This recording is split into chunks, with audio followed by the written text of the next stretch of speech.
Welcome to the Journal of Expressive Writing feature and open mic. We're so excited to be featuring poet January O'Neill tonight. And it is Thursday, March 7th, 2024. We're welcoming all of you from wherever you are around the country, around the world. And we look forward to getting started momentarily.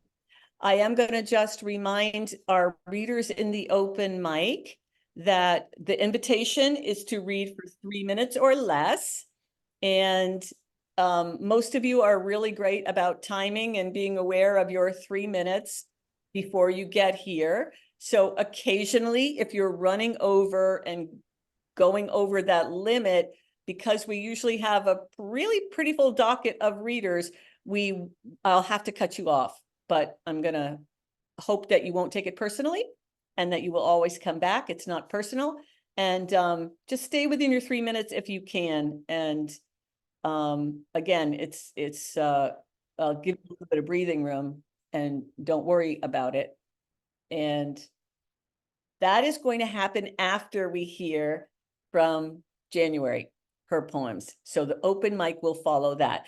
Jen is going to publish in the chat room in probably a couple of different times the open mic reading list, and which I'll be calling you from. And so again, make sure that you see your name on the list if you signed up in advance. And if for any reason you don't, you can go ahead and contact Jen, not me, because it's hard for me to coordinate it when I'm leading the show, but you can contact Jen and say, Jen, I don't see my name. I'm sure I signed up to read, whatever. So you can contact Jen about that. And Jen may be looking for you. So make sure that you have your Hollywood Square name be the name that is listed on the open mic list. All right, now we will go ahead and get started. Oh my gosh. So Rosalind is from San Luis Obispo, California. Wonderful. Please feel free to make comments, things you appreciate as you hear each other's poems. People love to hear that you really appreciated something about their poem. So feel free to share those positive feedbacks. Also, if you're in the open mic, please feel free to share where your work is published. If you have a book that's available, and if you want to guide people to where else they might be able to hear of your work, we encourage you to do that. And we just got a bunch of people coming in. So I have to also get that little ding dong to stop. Okay, gonna get rid of that. We don't want to be interrupted by the ding dong. All right. So I think everybody's coming in pretty well. Jen, I think this is a good time for us to say hello to you. And Jen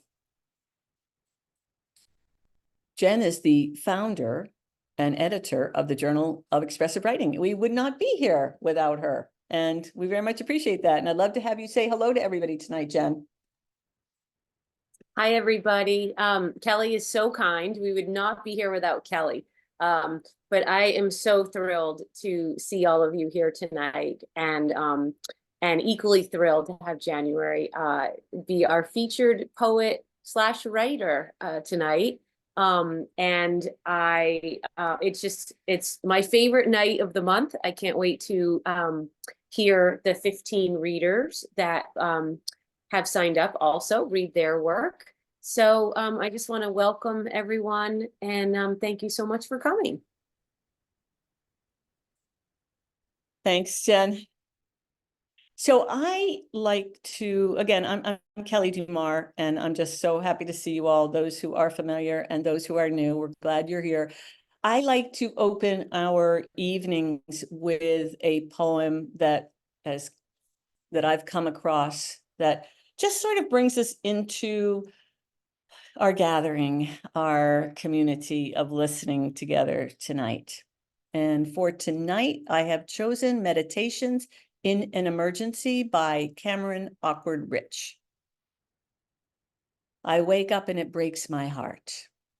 I draw the blinds and the thrill of rain breaks my heart. I go outside.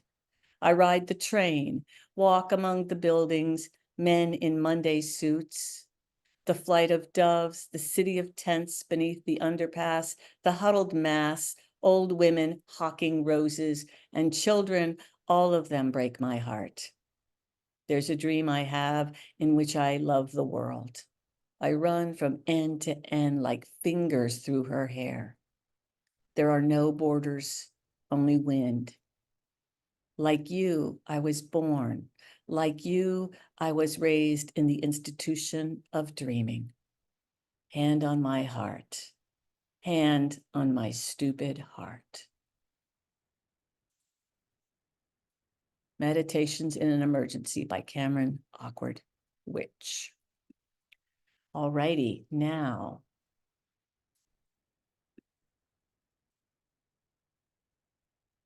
we are going to meet our wonderful feature, who may be a friend to some of you. Her poetry is a friend to us all. We're very grateful to have with us tonight January Gill O'Neill, who is an associate professor at Salem State University and the author of Glitter Road, which she'll be reading from tonight, and whatever else she wants to read from, Rewilding, Misery Islands, and Underlife. All have been published by Cabin Cary Press. From 2012 to 2018, she served as the executive director of the Massachusetts Poetry Festival. The recipient of fellowships from the Massachusetts Cultural Council, Cave Canem, and the Barbara Deming Memorial Fund, January was the 2019 to 2020 John and Renee Grisham Writer in Residence at the University of Mississippi, Oxford. She currently serves as the 2022 to 2024 board chair of the Association of Writers and Writing Programs, AWP, and lives in Beverly, Mass. Now, let me just read you a little bit about Glitter Road in terms of an introduction that is shared by the publisher. They write, Glitter Road reflects on the end of a marriage, loss, and a new relationship against the backdrop of a Mississippi season. She explores the history and legacy of Emmett Till, how his story is braided with hers, and how race binds us all together. These poems reclaim the vulnerable, intimate parts of a life in transition and celebrate womanhood through awakenings, landscapes, meanders, and possibilities. She declares, I am done telling the kinder story. I am a myth of my own making. And I want to read you what Kelly Russell Agaddon, the poet Kelly Russell Agaddon, wrote about Glitter Road. In Glitter Road, the brilliant and beautiful collection of poems by January, we are taken from truth to tenderness, old love to new love, the Northeast to the deep South, and everywhere in between.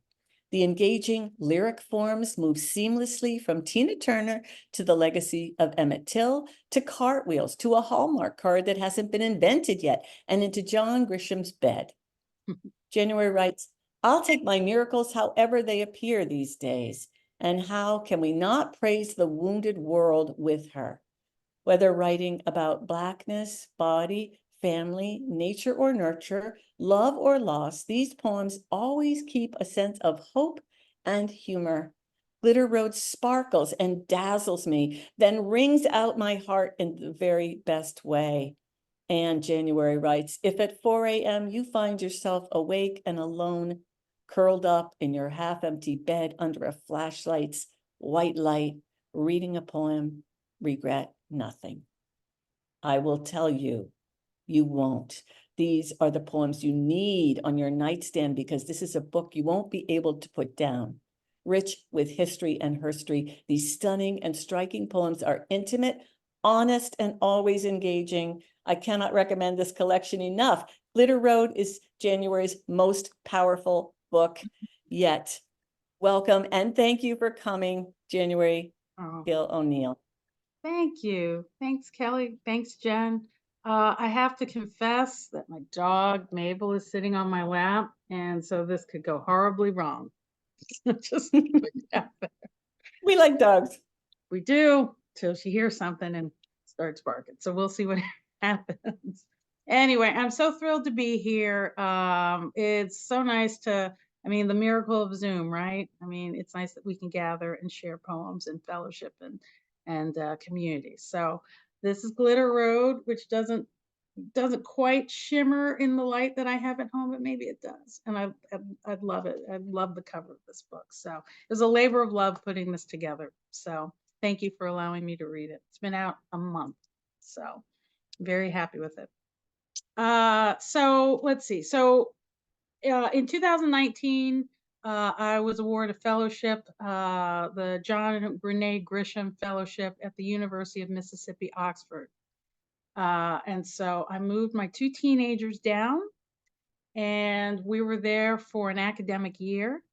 And it was actually a really wonderful time. Oxford, Mississippi, if you've never been there, it's a great city with a deep literary history, arts community, but it's Mississippi, so it's flawed, and it is still trying to recover from its past, its history of slavery, trying to reckon with it, and you can still see signs of that in the state. But there are a lot of amazing people down there, and so this book chronicles that journey, and talks about new relationships and love and family and all the things that matter to us.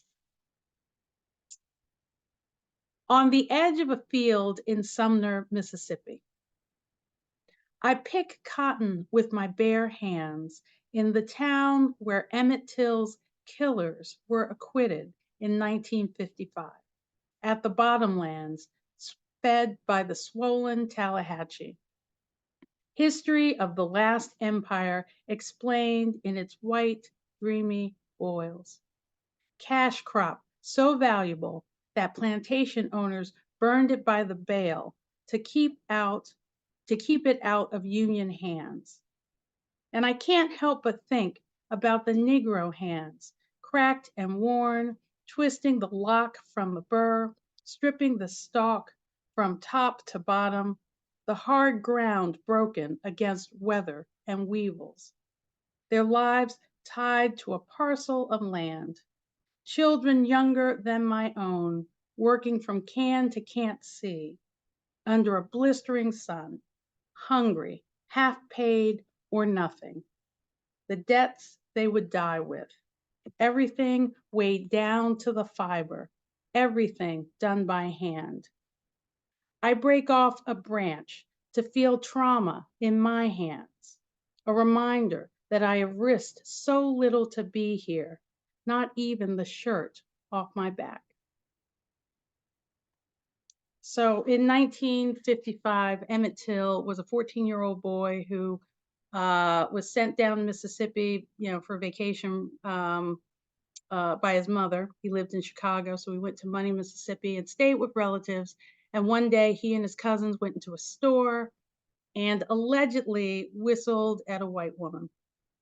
A few nights later, the woman's husband and some men with him pulled Emmett out of his bed and beat him, brutalized him. He was shot, thrown into the Tallahatchie River. When we went down to Mississippi, right before we went down, 3 Old Miss students shot up the marker where he was pulled out of the Tallahatchie, and that went viral. Now, that marker's been replaced, and that and 2 other sites have been declared federal monuments. And so now they have federal protection. And so my daughter and I, in 2019, went to the rededication ceremony, which meant a lot to us. To be a part of that history. I mean, we didn't know we were going to be a part of that history, but we were there when the sign went back up.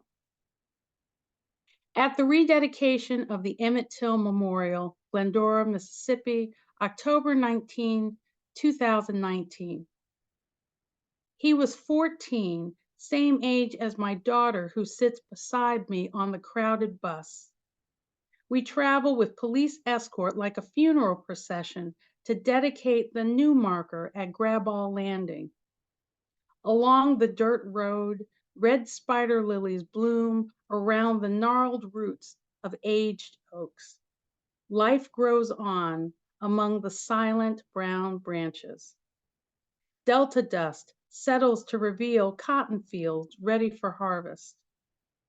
There have been signs before, 3, stolen, shot up, tossed in the river. The last one stood just 35 days, riddled with bullets again and again, refusing us the comfort of leaving the past in the past. Till's story requires hardened steel. This marker weighs 500 pounds. It is black, bulletproof, designed to absorb rifle rounds of white supremacy. And my heart curves around the side of this road, reconciling that old hurt with an old resolve. Every time it's taken down, it's going back up. On the Tallahassee's banks, we honor, we grieve, let our feet sink into the mud while the brown water rages.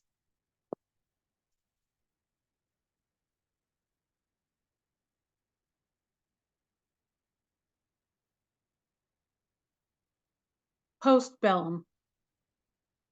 I drive down the long drag of highway, past cotton fields heavy with seed, boils sagging under the weight of clouds, where John Deere picks clean what slaves did by hand, all that's left after the Great Migration, where roof-rusted ramshackles abut abandoned plantations, and where a tin shack stands, the words "dirt cheap" are sprayed in large red letters.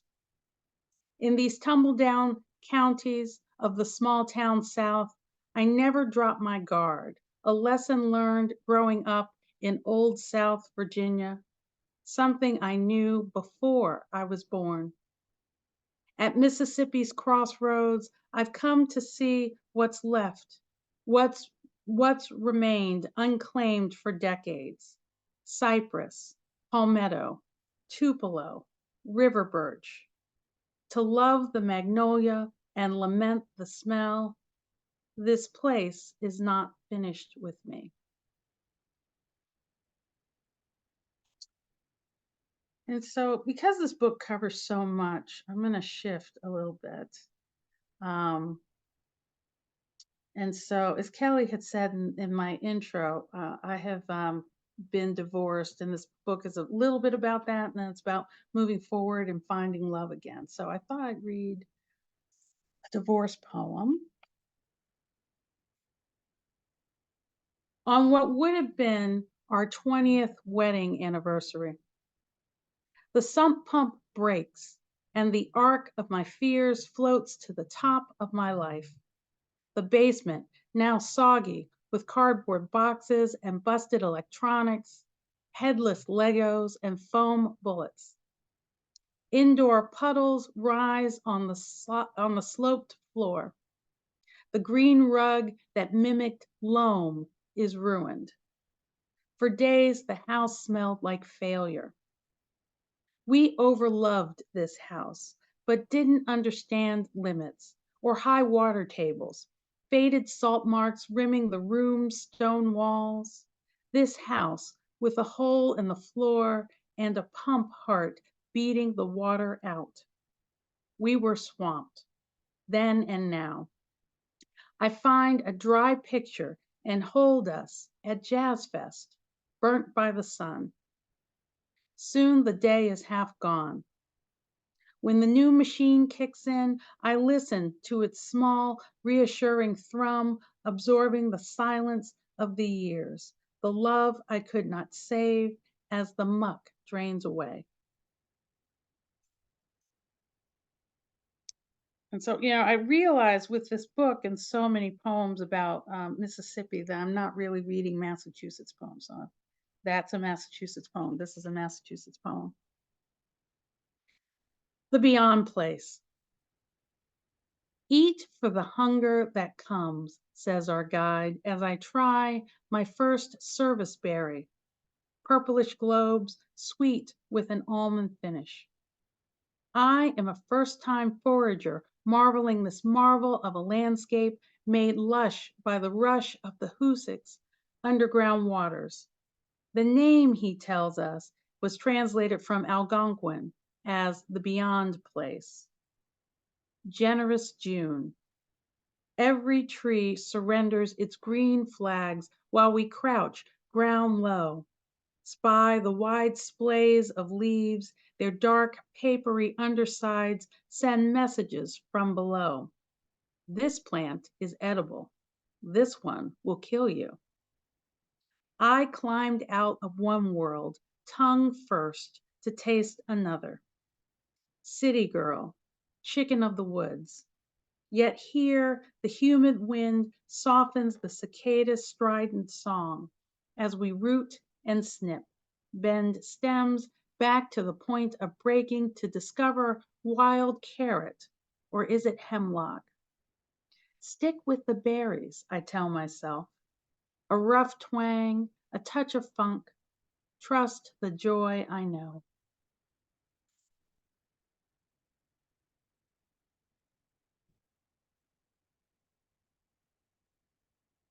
Regret nothing. If at 4 a.m. you find yourself awake and alone, curled up in your half-empty bed under a flashlight's white light, reading a poem, little moon casting its aura across the page, regret nothing. Not the clothes piled in the corner, not the drawers closed like caskets, the unpacked lunches, the bedtime story trapped in its book, the child's glove under the couch, missing the body it protects. All that must be swept, bundled, and carried off to somewhere else, only to return to the source of your unmaking. Regret nothing. Even as a glimmer of yourself catches you in the mirror like a stranger. Walk into the day with your whole heart intact. Walk into the center of everything. Leave nothing in your wake. Okay, so maybe it's time for a love poem.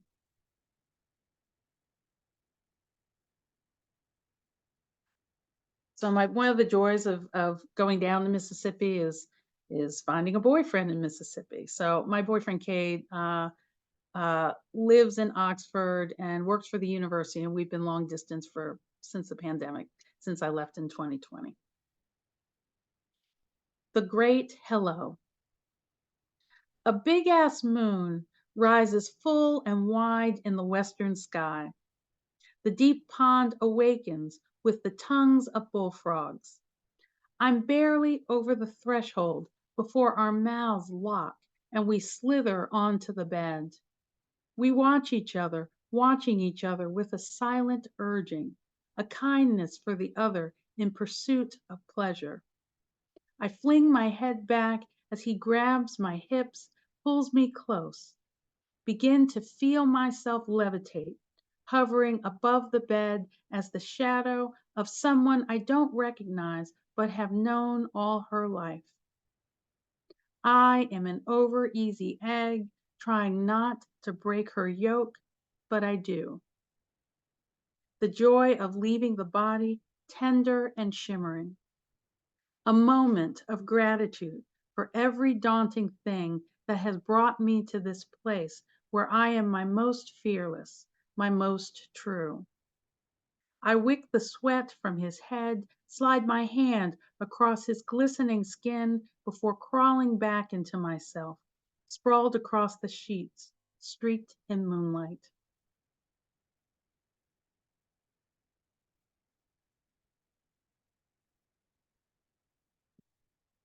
From memory.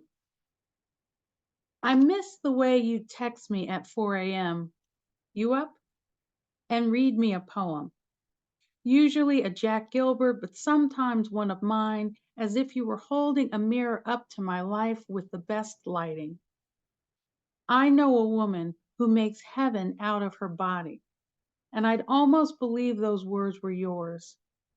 And sometimes I would wake to the sensation of your chest pressing into my back, how your hand journeyed from belly to breast in one graceful glide, or luminous, complicated joy, the way it traveled and faded.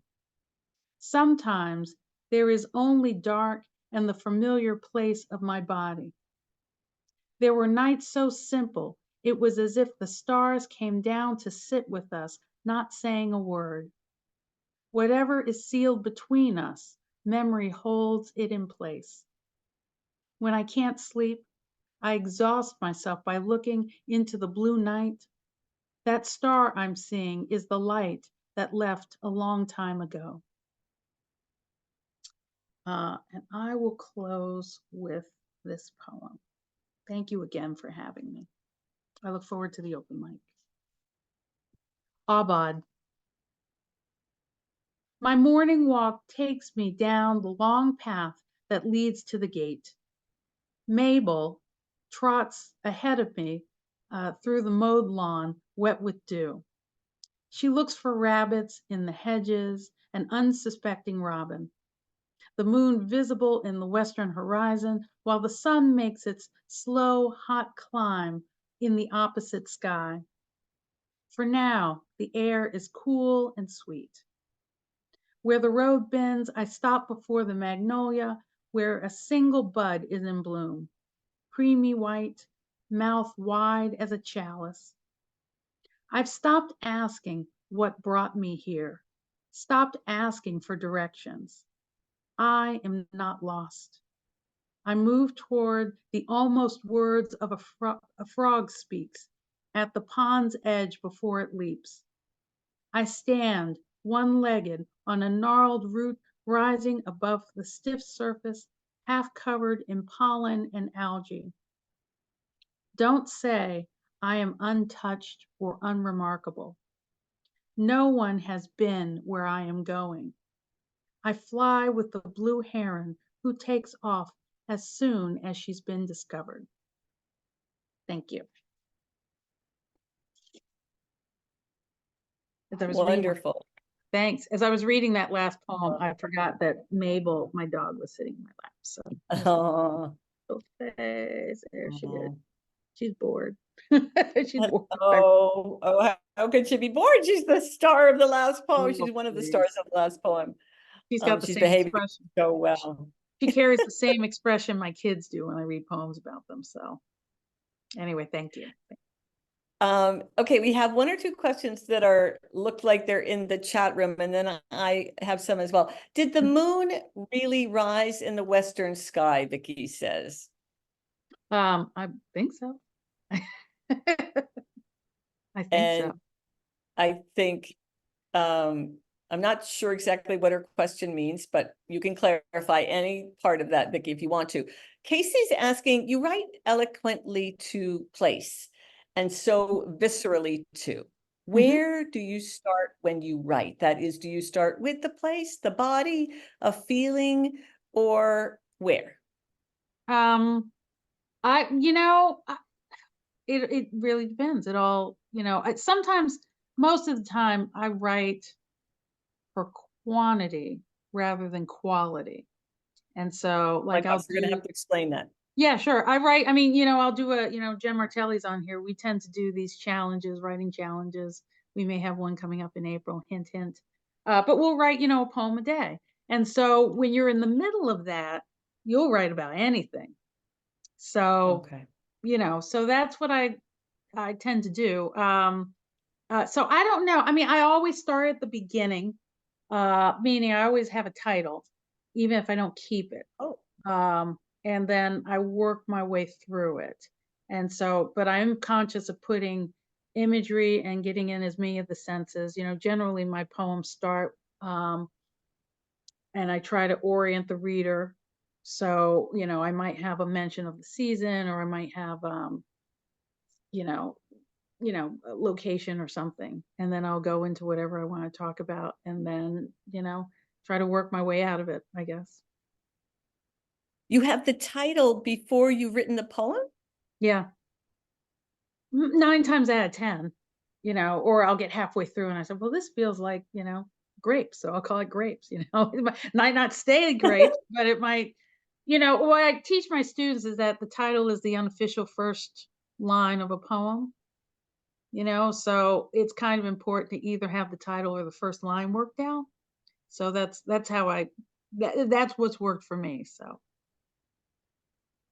Wonderful. Thank you. Thanks. And thanks for illuminating some of your craft aspects, because, we have a lot of writers here Mhm. and in this community. And I think we all are so fascinated by each other's process of Mhm, mhm. composing poems. Let's see. Casey seems to have a question. Okay, I love the honesty here. Quantity is awesome, and I don't hear that enough. So you have a title. Do you know the ending to, additionally, when grouping your poems for publication, is that place-based or are they encapsulating a time for you? So I'm glad Casey's asking. I'm gonna hitchhike with that question in terms of this, how I'm curious for you to say, if you would, a bit about how this collection came together. It is, the scope of it seems so large that it would be wonderful to hear how you wrestled with putting this material together. Mhm. Maybe Um, it wasn't a wrestling. no, You. well, I got the fellowship and, the only requirement really is to teach a class a semester. So I had a grad class and an undergraduate class at the University of Mississippi and to write. But I was under no obligation to produce something, they just gave you the time. And you have a place to live. It is one of those mysterious things that like you don't apply for, but it exists in the world. And so it's a happy accident. Anybody knows, I'm out here writing just like everybody else. But we went down and I did not have any expectation. In fact, I was trying to get the kids settled into a new school because it was their, it was freshman and sophomore year in high school and just getting a lay of the land. I mean, we knew people down there, but we didn't have our deep network. Nothing was familiar to us. So there was a big learning curve. But I made the conscious choice not to write in those first 7 months we were down there. Um, Mm. I really wanted to like learn but if we went somewhere, like we went to the dedication, I took notes. I knew that at some point I'd come back to it. Um, and then COVID hit. We were down there in August and then August 19 and then 2020, March, COVID hit and we came up here to Massachusetts for spring break and then we went back into isolation. So then I started to put the the Mississippi poems together. And some of them were Emmett Till poems, but others were more, environmentally focused. Um, and then we came back in May, and I was still writing, and there were still gaps. So, for a while, Jen Martelli and Cindy Beach and I were writing American sonnets because we were reading Diane Seuss's Frank, which we were talking about today. That was like one of the few books that actually did well during the pandemic. If anyone released a book during the pandemic, it got a little lost.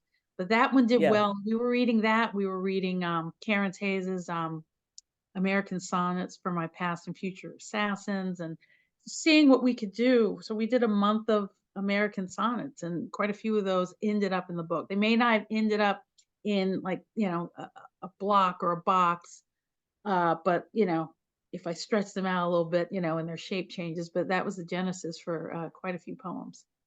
And so I put, in my head, I put my poems together chronologically, but Uh-huh. that order doesn't necessarily work with the poems. And at some point, you got to work in service to the poems.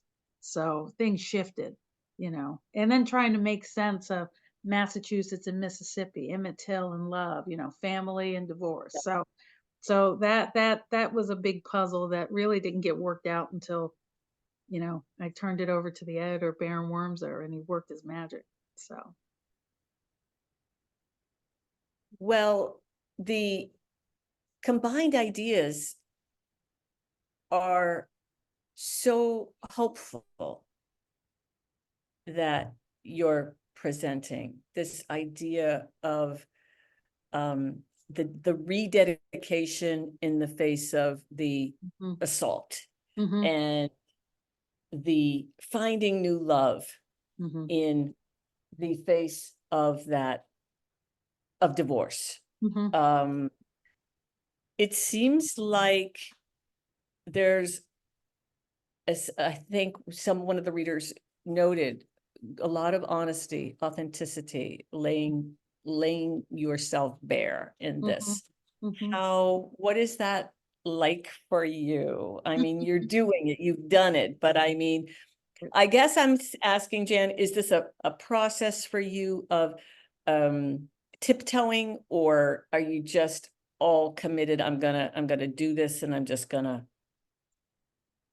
just living it, and I'm not that anxious about it. I mean, some people might be very anxious about it. I don't know if that's a too personal Well, a question, but no, it's not. I don't publish anything. I mean, there are one or two poems that really kind of give me a little pause, like, oof. But in this collection, but I don't publish anything that would embarrass anybody or that I'm ashamed of or I wouldn't talk about. So, what you see is what you get for, some of it. But I don't share everything either. I definitely write poems that don't get revealed. I mean, I'm giving you as much as I am comfortable giving. Does that make sense? Well, yes, yes. yeah. But you have teenage children, also. You said somewhere in an interview, and I just don't remember at this moment where it was, sorry, but you get out of bed every day for your poetry and your children. Hmm.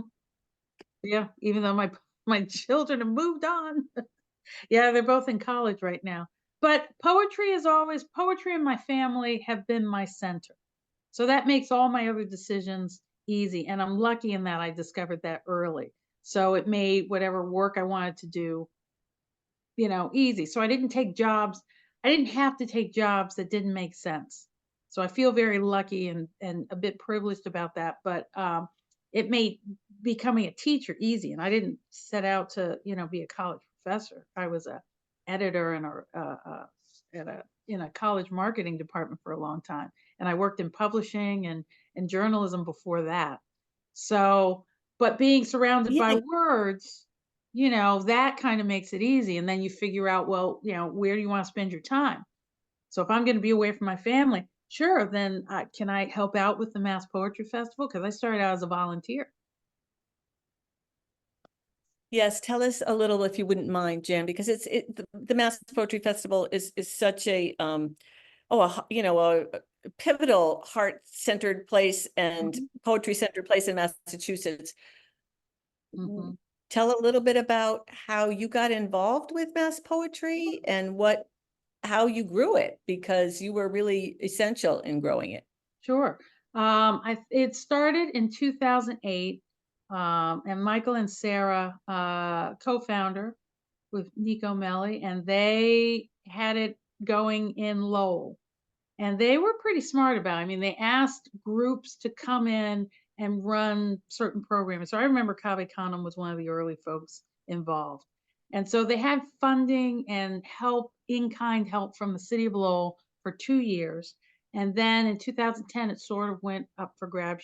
People change in positions in cities and universities. So we had the opportunity to bring it north of Boston. So J.D. Scrimger, who was my colleague at Salem State, made a play to bring it up north. And so that first year, I volunteered with it. And then so that was 2011. So I started as director in 2012, and we had to work out a deal with Salem State. So, so I started teaching at Salem State in 2012 so I could run the festival or I and see. in the festival, but like they sort of go hand in hand. And so it's just been great, like, bringing writers up to the North Shore. People talk about moving the festival to Boston, and who knows, that could happen, but like the city of Salem is just geared towards, hosting festivals, conferences, large gatherings. And so you know, so marshaling volunteers and reserving spaces and, knowing who to call when you need like a trash pickup at, on Monday morning when they're not scheduled. I mean, like those are the things that a small city can do. And Salem is not that small, but it would have been much harder and much more expensive in Boston. And so I'm Mm, happy. I was happy to run it for 6 years, and now MP Carver is at the helm, and the next one will be in 2025. wonderful. Thank you. Thanks for giving that update, because even people around the country, I think, may want to know about Mass Poetry as a Sure. model if they don't have Yeah. a wonderful poetry festival like that in their own community. Um, and so new projects. I know it's only been out a month, this book, but usually there's a gap between when it's, when we feel finished with it and it's sent off to the editor, and then there's that little bit of quiet time before it's actually published. And then you almost say, okay, I feel so done with that book, but now I have to get out there and bring it into the world. Okay. But where are you in your own process? I'm just curious, are you, thinking about a new project? I am thinking about, I'm not thinking about putting together a manuscript, but I do have a pile of poems that are just not cohesive. But I haven't said, I haven't put them together and tried to do anything with them. And I haven't been writing this month just because of AWP and then, the book release. So I'm hoping to get back to it. Next week is spring break, so I'm really hoping to stretch out for a little bit. And then no, I'm sort of in search of a project. Like I don't tend to write project books, but I feel like I'm not doing the festival, so this book has been a bit of a the marketing of the book has been a little bit of a project, and so now I'm wondering what's next. So I'm trying to stay open to whatever comes up. I have one or two things in the works, but it's really too early to tell. But I'm just hoping to get a few minutes to write. Yeah, it seems like you produce a lot of work, even if you take a month off here or there. And I really, this will be my last question, but I do really like to ask it of our, visiting writers, because the question about community, your writing Mhm, community, mhm, your writing groups. mhm, mhm, If you would just say a few words about what about your own practice of writing with others mhm, and what you believe about it. mhm. Okay. So I think Jen Martelli is going to get tired of hearing her name mentioned, but uh, she's one of the people I lean on when we're trying to figure out like, should I send this out? What do you think? This happened to me. Did you see what happened over here? I've often said that poets are like entrepreneurs. We're Mhm. self-starters. We work alone. We work long hours. There's no guarantee that our projects will take off, but we do it because we love it. And so it is helpful and actually lovely to be able to sit around the table again, now that we're past the pandemic, Yeah, yeah. to share and get together and talk and gripe and complain and read each other's work and celebrate. I just think we all do better, when we're doing it together. And so north of Boston, I have a group of writers here who, we have sat around tables on a regular basis. And so we formalized our relationship a little bit. So we're kind of known as the Thursday Poets. And there are about, I don't know, anywhere from 11 to 13 of us. And we're just friends. But, we were all talking about, well, I'm not reading, I'm not doing anything over here, and my work's not getting taken. So we had always gathered around the table, but we thought, well, what if we're an actual collective? And Yes. so I think there's power in that, as you know, Kelly. So we get together once a week. It's really open to anybody, but it's just us, and we plan things. We put on readings, not a ton. We encourage each other. We share information around the table, and I think we are all benefiting from that. And I think out of the 10 or 13 of us at any given time, I think at least 5 or 6 of us are publishing new works this year. So that's got to be something. That right? That is Yeah. working together and helping each other and encouraging. And And, that's part of it. So, having that, even that one person to help you, you know, look over your work before you send it out, to recommend a place to send it, to, you know, come to you with a, when you go to your reading and they're there in the audience, having that one person is important. So I encourage that for everybody. Find your person, find your people, and encourage them, because when you're not writing, it's so great to focus on somebody else's career. It's just helpful. I mean, I wish we did more of that. Beautiful, beautifully said. Thank you so much. Poets are entrepreneurs, and find that one person and make friends and support your friends is Yeah. a wonderful message. Right. I hope everybody on this call is going to buy Glitter Road. Jen has been putting the link to where you can purchase it directly from Cavan Carey Press. And it's a gorgeous book. shiny. It's a gorgeous book to hold. Look at that. They've done a really nice quality job creating this beautiful book. I'll And if I could mention quickly, so my daughter, who is now sure. at Mass Art, I don't know if I'll be able to show it because of the lighting. No. So there are these great areas, magnolias. Oh yeah. She created Yeah. this line art. I'm sorry, that's not really a good image, but she No, it created. is beautiful. On a blank page, she's those are her magnolias. Yeah. So they actually, in the table of contents, and then when you get to the sections, they act as these mini section breaks. Again, how do you organize poems about, Emmett Till and love and community and meanders, and not have it lost. So that Is is that the river. hers? No, that's the river image from the front, but the flowers. So you can see it in the table of contents, and then 5, 6, 7 poems into the chapter, these little sections. That's it. So my daughter Ella, who is now 18, did that when she was 17. So that's one of Beautiful. my favorite part of the book, those flowers. So Well, they're lovely. The whole thing is lovely. And thank you. Thank you for the conversation. Thank you for the reading. And thank you for being here. And we will touch base with you very briefly at the very end to say goodnight, January. okay. And now I'm actually going to stop the recording, and Okay. I'm going to bring us into the section of the open mic. And just need to turn off the recording.